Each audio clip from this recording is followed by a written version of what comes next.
Bulgaria, the second oldest country in the world. Like Spain in the 1970s, Britons have flocked to Bulgaria, attracted by the incredibly cheap property deals, whether it be in investment, buying a second home, or even retiring here.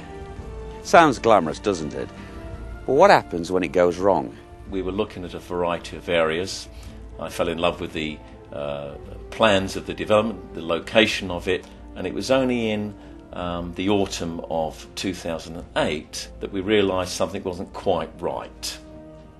Renetta, the developer, had called a buyers' meeting, and that there had been an alleged embezzlement of some 400,000 euros. One of the main creditors was the person who supplied the electricity to the building. I sent 40,000 euros.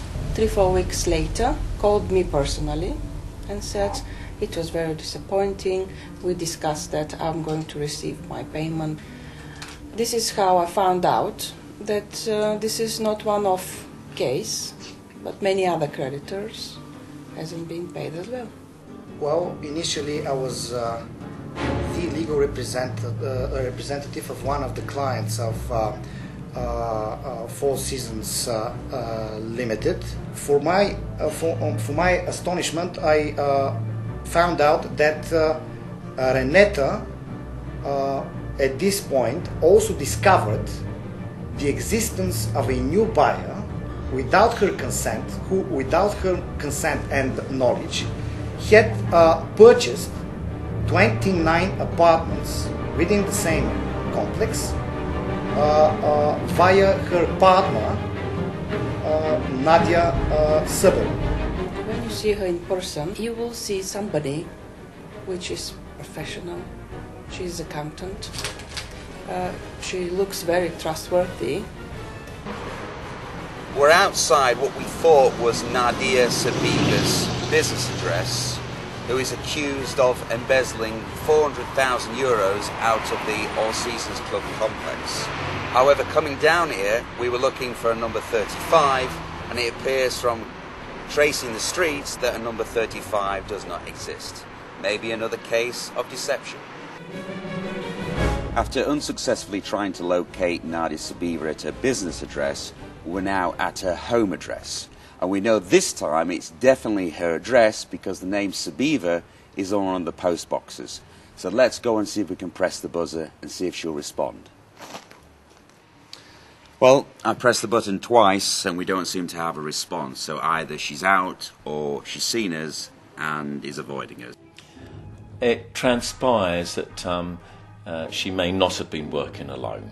My understanding of the problem is that there is a gentleman by the name of Roman Romanov who has acquired properties within the development by deception. There are rumors that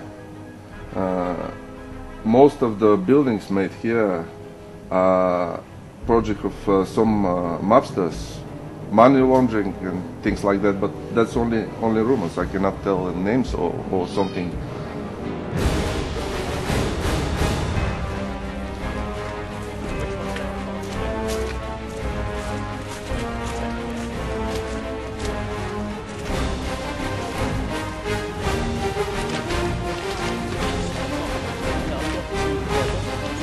They're in there.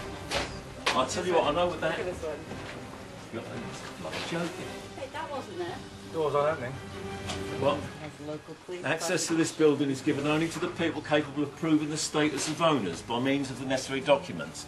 If you comply with the above-mentioned requirements and wish to enter, please contact Romanoff and Chekhov. Right? This statement is deposited in the local police, prosecution officer. We were down those three places yesterday. That's a load of bullshit. No one has any respect for the police. They are just money mongers. You're seeing sort of scruffily dressed, supposedly, people wearing sidearms. Doesn't make you fearful, but for the first couple of minutes you're cautious until you just realise that they're just all full of air and just bought and paid for. A lot of people go into the police or work for the state because there's nothing else for them, which in itself is quite sad. I've yet to meet, in all the police we've met, anyone that's got a passion for it, i.e. want to, do the best.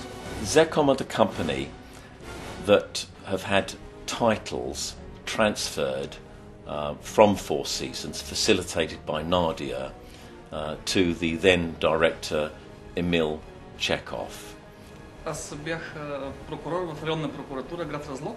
I was a prosecutor at the regional prosecutor's office in the city of Razlog. Законно и образувах наказателно производство. I performed my activities according to the law, and according to that same law, I raised accusations and opened a criminal file. To make it absolutely clear, we're talking about Zicom, filing cases against Zicom. Да, срещу Yes, представителите на ЗЕКОМ. against the representatives of ZECOM. Hello, Mr. Romanov. I understand that you have made some serious accusations regarding VAT fraud. Is this true or is it not true? I'm not blaming anyone. This is the government. I wish to thank for the call.